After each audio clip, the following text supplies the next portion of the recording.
Hi friends, ನಾನು ನಿಮ್ಮ ಶ್ವೇತಾ ಕಿರಣ್.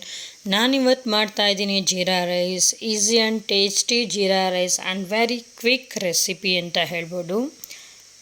ತುಂಬ ಚೆನ್ನಾಗಿರುತ್ತೆ, ತುಂಬ ಕ್ವಿಕ್ಕಾಗಿ ಆಗುತ್ತೆ. ಸಮ್ಮರ್ಗೆ ಪರ್ಫೆಕ್ಟ್ ಅಂದರೆ ಪರ್ಫೆಕ್ಟ್ ಜೀರಾ ರೈಸ್ ಅಂತ ಹೇಳ್ಬೋದು. ನೀವು ಇದಕ್ಕೆ ದಾಲ್ ಚಟ್ನಿ ಏನು ಬೇಕಾದ್ರೂ ಮಾಡ್ಕೊಂಡು ತಿನ್ಬೋದು. ಮೊದಲದಾಗಿ ನಾನು ತುಪ್ಪ ಹಾಕ್ಕೊತಾ ಇದ್ದೀವಿ. ನೀವು ತುಪ್ಪನಾದರೂ ಹಾಕ್ಕೊಳ್ಳಿ, ಎಣ್ಣೆನಾದರೂ ಹಾಕ್ಕೊಳ್ಳಿ, ನಿಮ್ಮ ಇಷ್ಟ. ನಾನು ಸ್ವಲ್ಪ ತುಪ್ಪ ಹಾಕ್ಕೊತಾ ಇದ್ದೀನಿ. ತುಪ್ಪ ಹಾಕಿದ್ಮೇಲೆ ಗೋಡಂಬಿ ಹಾಕ್ಕೊತಾ ಇದ್ದೀನಿ. ಗೋಡಂಬಿ ತುಂಬ ಚೆನ್ನಾಗಿ ಫ್ಲೇವರ್ ಕೊಡುತ್ತೆ. ನಂತರ ನಾನು ಇದಕ್ಕೆ ಯಾರು ಬಂದರೆ ಪರ್ಫೆಕ್ಟ್ ಅಂದರೆ ಪರ್ಫೆಕ್ಟ್ ಫುಡ್ ಅಂತ ಹೇಳ್ಬೋದು. ತುಂಬ ಜಲ್ದಿ ಕ್ವಿಕ್ಕಾಗಿ ಆಗುತ್ತೆ. 5 to 10 ಮಿನಿಟ್ಸಲ್ಲೆಲ್ಲ ಮಾಡಿಬಿಡ್ಬೋದು ಫ್ರೆಂಡ್ಸ್. ದಯವಿಟ್ಟು ಎಲ್ಲರೂ ಒಂದ್ಸಲ ಯೂಸ್ ಮಾಡ್ಕೊಳ್ಳಿ ಈ ರೆಸಿಪಿನ.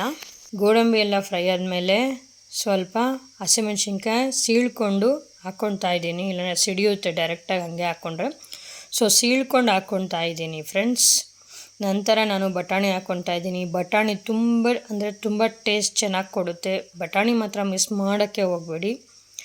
ನಿಮಗೆ ರೆಸ್ಟೋರೆಂಟ್ ಸ್ಟೈಲಲ್ಲಿ ಬೇಕು ಅಂದರೆ ಬಟಾಣಿ ಹಾಕ್ಕೊಳ್ಳಿ, ಇಲ್ಲ ಹಾಗೆ ಮಾಡ್ಕೊಳ್ಳಿ. ಮತ್ತು ನೆನೆಸ್ಕೊಂಡಿರೋ ಅಕ್ಕಿ ಹಾಕ್ಕೊತಾ ಇದ್ದೀನಿ 3/4 ಗ್ಲಾಸ್. ನಂತರ ಮೇಲೆ ಸ್ವಲ್ಪ ಕೊತ್ತಂಬರಿ ಸೊಪ್ಪು ಹಾಕ್ಕೊಂಡು ರುಚಿಗೆ ತಕ್ಕಷ್ಟು ಉಪ್ಪು ಹಾಕ್ಕೊತಾ ಇದ್ದೀನಿ. ಇಷ್ಟೇ ಫ್ರೆಂಡ್ಸ್, ಸೂಪರಾಗಿರುತ್ತೆ ಟೇಸ್ಟು. ಆಗೋಯಿತು. ಲಾಸ್ಟಿಗೆ ನಾನು ಸ್ವಲ್ಪ ತುಪ್ಪ ಹಾಕ್ಕೊಂಡು ಜೀರಿಗೆನ ಹಾಕ್ಕೊಂಡು ಫ್ರೈ ಮಾಡಿ ತಿರ್ಗಾ ಇದಕ್ಕೆ ಹಾಕ್ಕೊತಾ ಇದ್ದೀನಿ.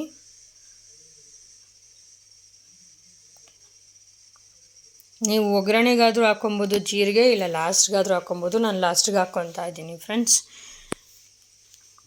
ನಂತರ ಒಂದು ವಿಷಲ್ ಬಂದ ಮೇಲೆ ಸ್ವಲ್ಪ ಬೇಕಂದರೆ ತುಪ್ಪ ಹಾಕ್ಕೊಳ್ಳಿ, ಇಲ್ಲ ಹಾಗೆ ಇದ್ರೂ ಪರವಾಗಿಲ್ಲ, ಚೆನ್ನಾಗಿರುತ್ತೆ. ಯಾಕಂದರೆ ಆಲ್ರೆಡಿ ತುಪ್ಪನೇ ಹಾಕ್ಕೊಂಡೆಲ್ಲ ಫ್ರೈ ಮಾಡಿರೋದ್ರಿಂದ ಚೆನ್ನಾಗಿರುತ್ತೆ.